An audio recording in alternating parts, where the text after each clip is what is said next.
तर याच्यामध्ये महानगरपालिकेची भूमिका याच्यामध्ये स्पष्ट आहे। आतापर्यंत जवळपास 1500 पेक्षा जास्त लोकांवर याच्यामध्ये कारवाई झालेली आहे।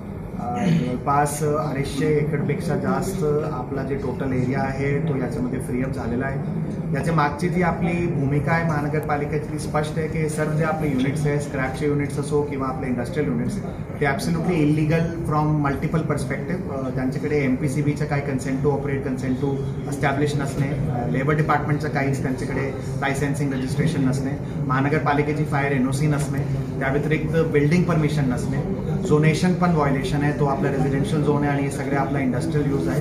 म्हणून फ्रॉम ऑल अँगल ते संपूर्ण ॲब्सोल्युटली इलिगल आपले स्ट्रक्चर्स आहेत। म्हणून महानगरपालिकेने त्याच्यामध्ये कारवाई केली आणि दरवर्षी जवळपास 10 ते 15 आगी या ठिकाणी लागतात। त्याच्यामुळे धूरचा प्रॉब्लेम राहतोय, पोल्युशनचा प्रॉब्लेम राहतोय। कुदलवाडी नाला आणि इंद्रायणीमध्ये डायरेक्ट वाहणारे जे आपले केमिकल्स आहेत, विशेषतः आपले स्क्रॅप आणि रिसायकलिंग इंडस्ट्रीमधून, तो एक मेजर कॉन्ट्रीब्युटर आपली इंद्रायणीच्या पोल्युशनचा आहे। म्हणून एकंदरीत याचा विचार करता महानगरपालिकेने ऍक्शन घेतला। शहरामध्ये तसा काही झोन तयार करण्यात आलेला नाही आणि आता पुढे आपल्याला जे आज रोजीचा आपला DP आहे त्याच्यामध्ये त्याचा वाव पण उरलेला नाही शहरामध्ये ते स्क्रॅप झोन क्रिएट करण्याचा। कदाचित तो MIDC त्याचा निर्णय वेगळ्याने घेईल, पण त्या संदर्भातली महानगरपालिकेची तर्फे काही कारवाई पण नाही आणि आपल्या ठिकाणी तसं आपल्या शहरामध्ये काही असं झोनेशनसाठी काही लँड बँक सुद्धा आहे। ऍक्च्युली स्क्रॅप मॅनेजमेंट जे तुम्ही म्हणता ते आपल्या शहराचं नाही, संपूर्ण रिजनचं स्क्रॅप मॅनेजमेंट।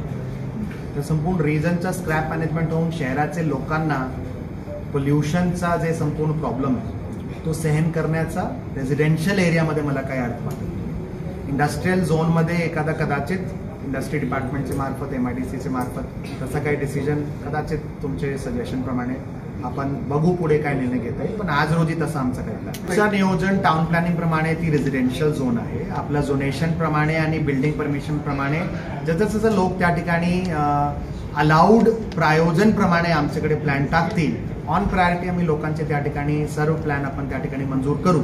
एकच मुद्दा, ते झोनेशन पाळला पाहिजे आणि UDCPRचे आपलं बिल्डिंग परमिशनचे नॉर्म्स पाळले पाहिजे, फायरचे नॉर्म्स पाळले पाहिजे।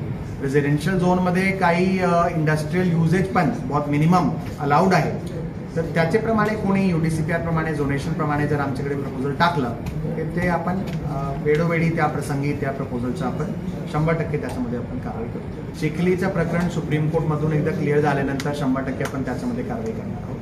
सुप्रीम कोर्टची डेट काल पण होती, सुप्रीम कोर्टने पुढे त्याची डेट अजून एक डेट दिली आहे। सुप्रीम कोर्टचा कन्क्लूड झाल्यानंतर इमिजिएटली आपण त्याच्यामध्ये कारवाई करणार आहोत। कुदलवाडीचे केसमध्ये सुद्धा बरेच पिटिशनर हायकोर्टमध्ये गेले होते, हायकोर्टने 30 पिटिशन सुद्धा त्याच्यामध्ये रद्द केलेली आहे। काही लोक सुप्रीम कोर्टमध्ये गेले होते, सुप्रीम कोर्टने सुद्धा त्यांची पिटिशन फेटाळली। म्हणून त्याच्यानंतर आपण त्याच्यामध्ये कारवाईचा ऍक्शन त्या ठिकाणी महानगरपालिकेच्या तर्फे घेण्यात आलेला आहे। ब्लू झोन, ब्लू लाईनच्या संदर्भातलं मागे पण मी माझी भूमिका क्लिअर केली होती। ब्लू लाईन अस्तित्वात आल्या आधी जे आपले स्ट्रक्चर्स होते त्यांना डेफिनेटली प्रोटेक्शन त्याच्यामध्ये राहणार आहे। त्याच्या नंतरचे जे स्ट्रक्चर आहे, विशेषतः कमर्शियल स्ट्रक्चर पासून आपण सुरुवात करणार आहोत आणि ब्लू लाईनमध्ये सुद्धा आमच्या मार्फत कारवाई केली आहे। रेड झोनचा पण मुद्दा मोठा आहे, त्याच्यामध्ये सुद्धा आपल्याला प्लॅनिंग करून काही निर्णय पण घ्यावे लागतील आणि त्या संदर्भातला वेगळ्याने नियोजन करावं लागणार आहे। जसं नियोजन झालं आम्ही तुम्हाला कळवू।